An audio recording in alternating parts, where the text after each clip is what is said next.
What's up everyone, I'm Gushi and welcome to the channel. In this video we're going to be going over one of the best armors you can get in the game in God of War Ragnarok. With this armor set you're going to get a permanent 40% increase to all of your melee attacks. Comparing this to other armor sets which only gives a buff to certain moves, like only combo finishers or runic attacks, this armor set buffs all melee damage with one of the highest percent buffs in the game at 40%. So this is definitely something you want to check out, and in this video we're going to be going over how to get it, and most importantly the playstyle when you are using this armor set, because there are a couple of skills that are a must have and pair perfectly with this armor so you can use it most effectively. Now I'd say one of the best reasons why you should pick this up is that you can actually get this completely for free. For other armor sets to craft it you actually have to spend hack silver or resources that you find around the map. However, in this case, all you have to do is find it in the world, return it to this NPC Lundra, and then you'll just receive the armor set. Also, you get it at base level 5, which at this point in the game is the highest level armor set I can get, so you don't have to spend resources to upgrade it. Alright, so first let's go over the stats and the perks that you'll be getting with this armor set. So for the chest piece, you'll be getting a perk Veneer Poison. Barehanded attacks, parrying, and blocking have a high luck chance to deal bonus damage and poison enemies. Now the poison status effect doesn't do any damage over time, but instead lowers the enemy's power level. So as you fight enemies and proc this effect, you'll see a poison icon above their health bar. To the left you'll see the enemy's power level, but there's no indicator showing that they reduced their power level, say from like 4 to 3. So I'm guessing it's just a small debuff to the enemy. Again, with this perk there are 3 different ways to proc poison with a high chance. Barehanded attacks are definitely the easiest option, and in certain situations you could actually hit multiple enemies with your barehanded attacks. But keep in mind that blocking and parrying also procs this effect, which gives you variety in your playstyle to proc this effect. Next, the gauntlets and the waist have the perk called Prey Upon Poison, which gives you a melee bonus damage, with both equipped giving you 40% increase. So with this playstyle, you could technically use either the axe or the blades, or even just go straight barehanded attacks. We'll go over the ideal game loop later on in the video, but first let's go over how to get this armor set. So you do have to progress throughout the story to get to at least Vanaheim. Once you finish the main mission in Vanaheim, you'll then get access to your boat, which will then take you to the areas that need to find these pieces. To start this quest, all you have to do is head to the crafting table. You'll see Brok and another dwarf. This is Lunda.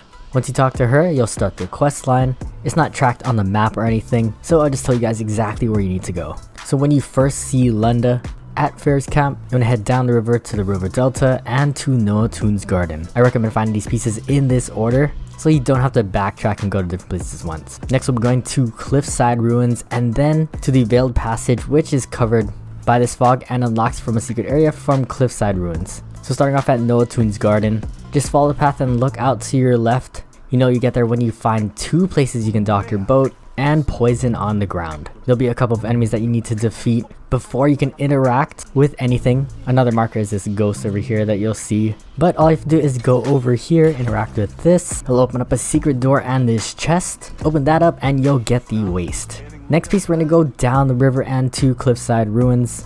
On the river, once you see one of those chest puzzles where you can hit with your axe and a door and a crafting table to the right, you'll find the place where you can dock your boat on the left. All you have to do is head up this rock wall over here.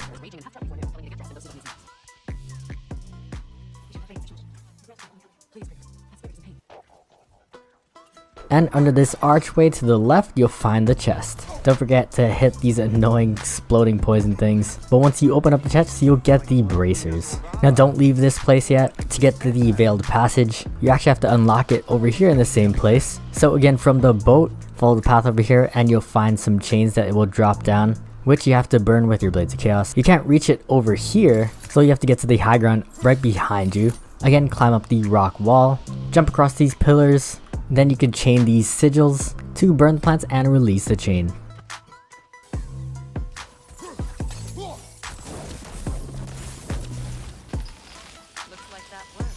From there, just follow the path, interact with this object, look over here and press square so Freya does her magic, which will open up the passage where you need to go. Alright, go back to your boat, head left to the waterfalls over here. Just follow the river till you get to Goddess Falls. Do not dock here, but hang a left. There'll be a bend you can go around and continue your path down the river.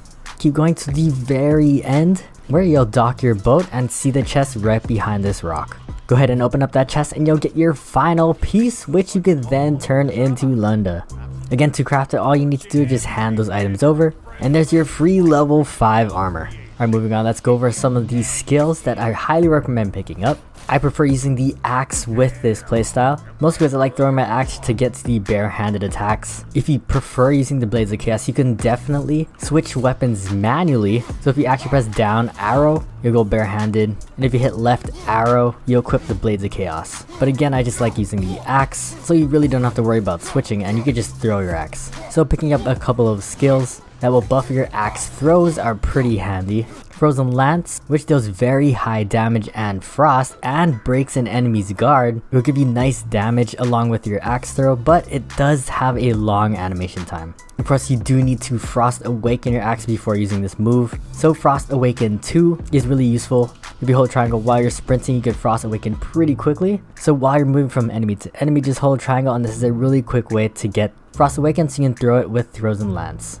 Again, you want to get to the bare-handed attack so you can proc that poison from Lunda's armor's chest piece, and then get that 40% buff to all melee damage. So the basic game loop is to run, hold triangle, get Frost Awaken, throw your axe by holding L2 and pressing R2 to get Frozen Lance. From here you're bare-handed, so you just attack normally until you proc that poison. Again, the percent chance is pretty high, so around 2 to 3 hits will automatically proc that poison, so you can get that bonus damage. From here, you want to recall your axe to get more damage, and instead of just pressing triangle to recall it, I highly recommend picking up this skill, Returning Whirlwind. If you press L1 and R1 while bare-handed, it will quickly recall the axe and perform a powerful spinning attack. You can continue this combo by pressing R1 again right after to follow it up with an even stronger attack. So to put things all together, again, you're gonna run, hold triangle for the Frost Awaken, throw your axe, do a couple of bare-handed attacks, hold L1 and R1 to recall the axe for an attack, and then press R1 for a follow-up attack. Now this is the ideal attack string, but keep in mind that you really have to pay attention to enemies' attacks as well. It's really important to parry enemies' attacks as well as dodging their attacks, mostly to avoid damage, but also keep in mind that parrying and blocking can also poison enemies.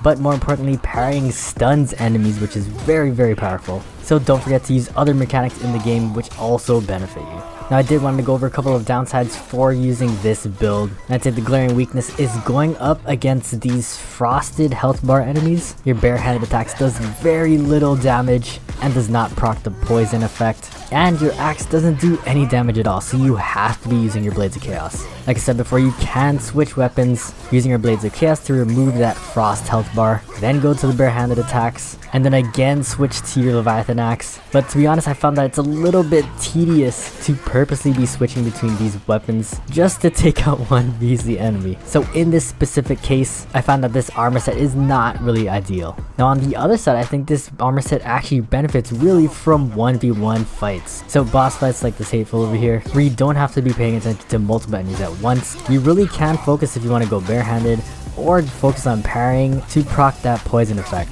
These Draugrs are actually perfect to proc these poison because you can parry 3 times in a row, and because of that high percent chance, you'll almost always have the poison activated just through parries. Now changing over to different types of fights like mobs, I found that I didn't like using Frozen Lance, which is the aiming with L2 and then R2, mostly because the wind-up animation time is very long and I end up getting hit by some of the enemies, so I opted to go for the faster R1 throw, which I think is better for going up against more than one enemy at once. Against these mobs, I also found that parrying is so useful just for crowd control, and like I said in my tips and tricks video, I highly recommend picking up the Dauntless Shield as it's an extra stun, and stuns are one of the most powerful effects in the game.